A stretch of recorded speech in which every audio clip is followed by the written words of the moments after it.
പക്ഷേ രുദ്രൻ IPS ഒരുപടി മുന്നിലായിരുന്നു. കോളേജിലേക്ക് വരുന്നതിന് മുൻപ് തന്നെ വിഷ്ണുവിൻ്റെ ലൊക്കേഷൻ അവൻ സൈബർ സെൽ വഴി ട്രാക്ക് ചെയ്തിരുന്നു. വിഷ്ണു ബസ് സ്റ്റാൻഡിൽ എത്തുന്നതിന് മുൻപ് രുദ്രൻ്റെ ഷാഡോ ടീം അവിടെ നിലയുറപ്പിച്ചിരുന്നു. പ്രിൻസിപ്പലിൻ്റെ മുറിയിൽ ശ്വേതയുടെ മുഖത്തേക്ക് നോക്കി പരിഹാസത്തോടെ രുദ്രൻ അവളോട് പറഞ്ഞു, "നീ അവനെ ബാംഗ്ലൂരിലേക്ക് അയക്കാൻ നോക്കുകയാണല്ലേ ശ്വേത? 50,000 രൂപ അക്കൗണ്ടിലേക്ക് ഇട്ടാൽ അവൻ അങ്ങ് രക്ഷപ്പെടുമെന്ന് നീ കരുതിയില്ലേ?" ശ്വേത ഞെട്ടിപ്പോയി. തൻ്റെ ഫോൺ സംഭാഷണങ്ങൾ പോലും രുദ്രൻ ചോർത്തുന്നുണ്ടായിരുന്നുവെന്ന് അവൾ അറിഞ്ഞില്ല. "സർ, എനിക്കറിയില്ല. നിങ്ങൾ ആരെപ്പറ്റിയാണ് ഈ പറയുന്നത്?" അവൾ വിക്കി. "അറിയാം ശ്വേത, നിനക്ക് നന്നായി തന്നെ അറിയാം. നിന്റെ ആ പണം മോഹിച്ച് ഒരാളുടെ ജീവിതം തകർക്കാൻ കൂട്ടുനിന്ന വിഷ്ണു അല്ലേടി ഇത്." അല്പസമയത്തിനകം മുറിയുടെ വാതിൽക്കൽ തുറന്നു. യൂണിഫോമില്ലാതെ 2 പോലീസ് ഉദ്യോഗസ്ഥൻ വിഷ്ണുവിനെ ബലമായി പിടിച്ചകത്തേക്ക് കയറ്റി. വിയർത്തു കുളിച്ച അവൻ്റെ മുഖം മരണം മുന്നിൽ കണ്ട ഭയമായിരുന്നു. രുദ്രൻ അവൻ്റെ അടുത്തേക്ക് സാവധാനം നടന്നു വന്നു. അവൻ്റെ ബൂട്ടുകളുടെ ശബ്ദം ആ മുറിയിൽ മുഴങ്ങി. "എന്താടാ വിഷ്ണു, ബാംഗ്ലൂരിലേക്ക് വിനോദയാത്ര പോകാനിറങ്ങിയതാണോ നീ? അതോ ഈ 50,000 രൂപ പോക്കറ്റിലിട്ട് സമാധാനമായി ഉറങ്ങാമെന്ന് കരുതിയോ?" വിഷ്ണു ശ്വേതയെ ഒന്ന് നോക്കി. ശ്വേത മുഖം തിരിച്ചു. "സാറേ, എന്നെ ഒന്നും ചെയ്യരുത്. ശ്വേത പറഞ്ഞിട്ടാണ് ഞാൻ ആ ഫോട്ടോകൾ ഉണ്ടാക്കിയതും. അവളാണ് എനിക്ക് പണം തന്നത്. ദാ എൻ്റെ ഫോണിൽ മെസ്സേജും ഉണ്ട് സാറേ. 50,000 രൂപ അവൾ ഇപ്പോൾ അയച്ചതേ തന്നിട്ടേയുള്ളൂ എനിക്ക്." വിഷ്ണുവിൻ്റെ വാക്കുകൾ കേട്ടപ്പോൾ പ്രിൻസിപ്പളും മറ്റു അധ്യാപകരും അന്തം വിട്ടുപോയി. ഇത്രയും വലിയൊരു ചതിക്ക് പിന്നിൽ തങ്ങളുടെ കോളേജിലെ തന്നെ ഒരു പെൺകുട്ടിയാണെന്ന സത്യം അവരെ ലജ്ജിപ്പിച്ചു. രുദ്രൻ ശ്വേതയോട്, "കേട്ടല്ലോ ശ്വേത, തെളിവ് നിന്റെ മുന്നിൽ തന്നെ നിൽക്കുന്നു. അക്കൗണ്ട് സ്റ്റേറ്റ്മെൻറ്റും ഫോൺ കോൾ റെക്കോർഡും വിഷ്ണുവിൻ്റെ കുറ്റസമ്മതം. ഇനി എന്ത് ന്യായം പറഞ്ഞാണ് നീ രക്ഷപ്പെടാൻ പോകുന്നത്?" ശ്വേത കരച്ചിൻ്റെ വക്കിലെത്തിക്കൊണ്ട് പറഞ്ഞു. "രുദ്ര, അതൊരു തമാശക്ക് ചെയ്തതാ. ഞാൻ വിചാരിച്ചില്ല ഇത്രയും സീരിയസ് ആകുമെന്ന്." രുദ്രൻ, "തമാശയോ? ഒരാളുടെ മാന്യത വെച്ച് കളിക്കുന്നതാണോ നിനക്ക് തമാശ? നിന്റെ അഹങ്കാരം അച്ഛൻ്റെ പണവും കൊണ്ട് ആരെയും നശിപ്പിക്കാമെന്ന് നീ കരുതേണ്ട. നാളെ നിശ്ചയപന്തലിൽ വെച്ച് നിന്റെ അച്ഛൻ്റെ മുന്നിൽ വെച്ച് തന്നെ ഞാനിത് വിളിച്ചു പറയും. വിശ്വനാഥൻ പടുത്തുയർത്തിയ ഈ കള്ള സാമ്രാജ്യം നാളെ തന്നെ തകരും." രുദ്രൻ പരിഹാസത്തോടെ ചിരിച്ചു. എന്നിട്ട് ശ്വേതയുടെ നേർക്ക് തിരിഞ്ഞു. "കേട്ടല്ലോ ശ്വേത, IT ആക്ട് സെക്ഷൻ പ്രകാരം 66A 77 70A ഒരു പെൺകുട്ടിയെ സ്വകാര്യതയെ അപമാനിക്കുന്നതും അശ്ലീലമായ ചിത്രങ്ങൾ പ്രചരിപ്പിക്കുന്നതും എത്ര വലിയ കുറ്റമാണെന്ന് നിനക്കറിയുമോ? 7 വർഷം വരെ തടവ് കിട്ടാവുന്ന കുറ്റമാണിത്. നിന്റെ ഒരു വിനോദം കൊണ്ട് തകരുന്നത് 2 ജീവിതങ്ങളും കൂടിയാ, അനഘയുടെയും എൻ്റെ ഏട്ടൻ്റെയും."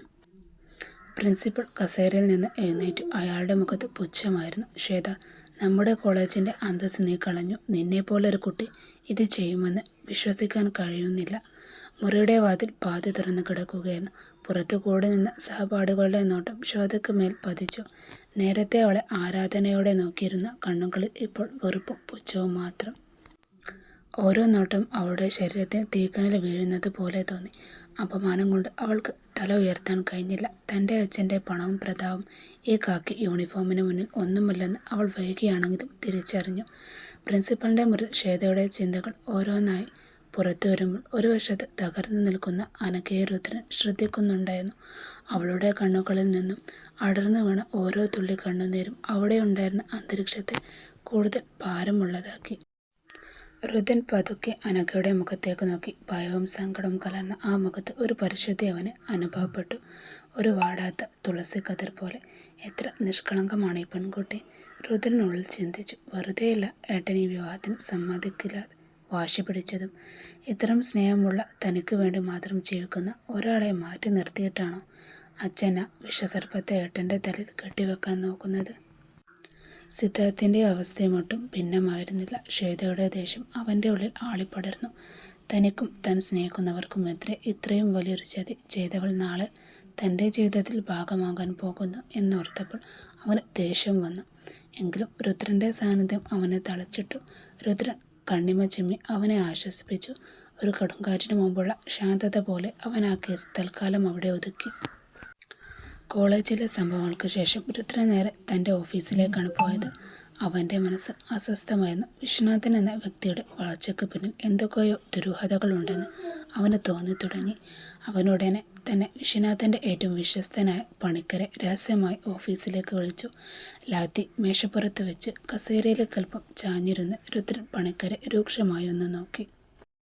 പണിക്കരെ, എനിക്ക് സത്യം അറിയണം. ഈ വിശ്വനാഥൻ കഴിഞ്ഞ 10 കൊല്ലം കൊണ്ട് ഇത്ര വലിയ കോടീശ്വരൻ എങ്ങനെയായി? അയാളുടെ ഇടപാടുകളെല്ലാം എനിക്കറിയണം. മര്യാദയ്ക്ക് പറഞ്ഞാൽ നിങ്ങൾക്ക് നല്ലത്. പണിക്കർ ഭയന്ന് വിറച്ചു. രുദ്രൻ്റെ ആ നോട്ടത്തിന് മുന്നിൽ സത്യങ്ങൾ ഒളിച്ചു വെക്കാൻ അയാൾക്ക് കഴിഞ്ഞില്ല. സാർ, ഞാൻ പറയാം. എല്ലാം ചതിയായിരുന്നു. വിശ്വനാഥൻ മുതലാളി എന്ന് അനുഭവിക്കുന്ന 50 ഏക്കർ ഭൂമിയുണ്ടല്ലോ, അത് അദ്ദേഹം ശങ്കരൻ മാഷിനെ ഭീഷണിപ്പെടുത്തി കൈക്കലാക്കിയതാണ്. രുദ്രൻ ഞെട്ടിപ്പോയി. ശങ്കരൻ മാഷിനെയോ? ആ പഴയ സ്കൂൾ മാസ്റ്ററോ? അതെ സാർ, സത്യത്തിൽ ആ ഭൂമി വിശ്വനാഥനല്ലായിരുന്നു. അത് നിങ്ങളുടെ അച്ഛൻ ഒരു അനാഥാലയം തുടങ്ങാൻ വേണ്ടി വിശ്വനാഥനെ ഏൽപ്പിച്ചതാണ്. അതിൻ്റെ രേഖകളെല്ലാം വിശ്വനാഥൻ്റെ പക്കൽ ഇപ്പോഴുമുണ്ട്. രുദ്രൻ ഇരുന്ന കസേരയിൽ നിന്നും അറിയാതെ എഴുന്നേറ്റ് പോയി. സ്വന്തം അച്ഛൻ പുണ്യപ്രവൃത്തിക്കായി കരുതി വെച്ച മണ്ണ്, ഒരു അനാഥാലയത്തിന് വേണ്ടി നീക്കിവെച്ച ആ 50 ഏക്കർ ഭൂമിയാണ് വിശ്വനാഥൻ തൻ്റെ സാമ്രാജ്യം കെട്ടിപ്പൊക്കിയത്. എന്നിട്ട് ആ മാഷ് എന്തിനാ വിശ്വനാഥനത് കൊടുത്തത്? രുദ്രൻ ശബ്ദത്തിൽ ദേഷ്യം വിരുമ്പി. അതിന് പിന്നിലും ഒരു ചതിയുണ്ട് സാർ. വിശ്വനാഥൻ മാഷെ ഒരു കേസിൽ കുടുക്കി ജയിലാക്കുമെന്ന് ഭീഷണിപ്പെടുത്തിയിരുന്നു. അത് ചോദിച്ചപ്പോൾ ഒന്നെങ്കിൽ ഭൂമി തനിക്ക് എഴുതി നൽകണം, അല്ലെങ്കിൽ ജയിലിൽ കിടന്ന് ചാകണം. ആ പാവം മാഷ് പേടിച്ചു പോയി. പക്ഷെ അപ്പോഴും അയാൾ ഒരു ബുദ്ധി പ്രയോഗിച്ചു. തൻ്റെ മകൾ ശ്വേതയെ സിദ്ധാർത്ഥിനെ വിവാഹം കഴിച്ച് കൊടുക്കാമെന്ന് അവളുടെ വലിയ ആഗ്രഹമായിരുന്നു. ആ മോഹം സാധിച്ചു കൊടുക്കാമെന്ന വ്യവസ്ഥയിലാണ് വിശ്വനാഥൻ ആ ഭൂമി മാഷിൽ നിന്നും തട്ടിയെടുത്തതും. പണിക്കർ തുടർന്നു. അതായത് സർ, ആ ഭൂമി തിരിച്ചു കൊടുക്കാൻ വിശ്വനാഥന് ഉദ്ദേശമില്ല. പകരം തൻ്റെ മകളെ നിങ്ങളുടെ കുടുംബത്തിലേക്ക് വിവാഹം കഴിച്ചയച്ചാൽ എല്ലാ കുടുംബകാര്യങ്ങളുമായി തീരുമെന്നും ആ ഭൂമിയെക്കുറിച്ച് ആരും ചോദിക്കില്ലെന്നും അയാൾ കണക്കുകൂട്ടി. മകളുടെ ആഗ്രഹം നടക്കും, ഭൂമിയും കയ്യിലിരിക്കും. ഇതിനു വേണ്ടിയാണ് അയാൾ കാര്യങ്ങൾ ഈ വിവാഹ നിശ്ചയം വരെ എത്തിച്ചതും. രുദ്രൻ മേശയിൽ ആഞ്ഞുതല്ലി. സത്യങ്ങൾ ഓരോന്നായി പുറത്തു വരുമ്പോൾ അവൻ്റെ ഉള്ളിൽ പ്രതികാരത്തിൻ്റെ കനൽ എരിയുന്നുണ്ടായിരുന്നു. അപ്പോൾ ഇതായിരുന്നു കഥ. ചതിയുടെ നേടിയ മണ്ണും വഞ്ചനയിലൂടെ നേടാൻ ശ്രമിക്കുന്ന ബന്ധം. വിശ്വനാഥ, നിൻ്റെയും നിൻ്റെ മകളുടെയും അഹങ്കാരത്തിന് നാളെ പന്തലിൽ വെച്ച് തന്നെ ഞാൻ അന്ത്യം കുറിക്കുന്നതാണ്.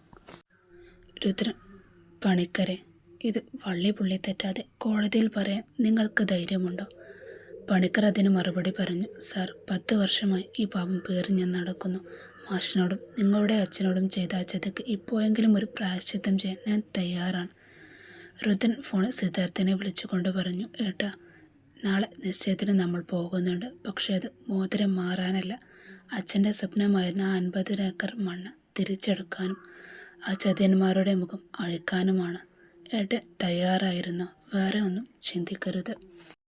രുദ്രൻ്റെ വാക്കുകൾ കേട്ടപ്പോൾ സിദ്ധാർത്ഥിൻ്റെ ഉള്ളിൽ കടലിരുമ്പുന്നത് പോലെ തോന്നി. ഇത്രയും നാളെ താൻ കാത്തു സൂക്ഷിച്ച ആഗ്രഹം സഫലമാക്കാൻ പോകുന്നു എന്ന തിരിച്ചറിവ് അവൻ്റെ ചുണ്ടിൽ ഒരു നേർത്ത പുഞ്ചിരി പടർത്തി.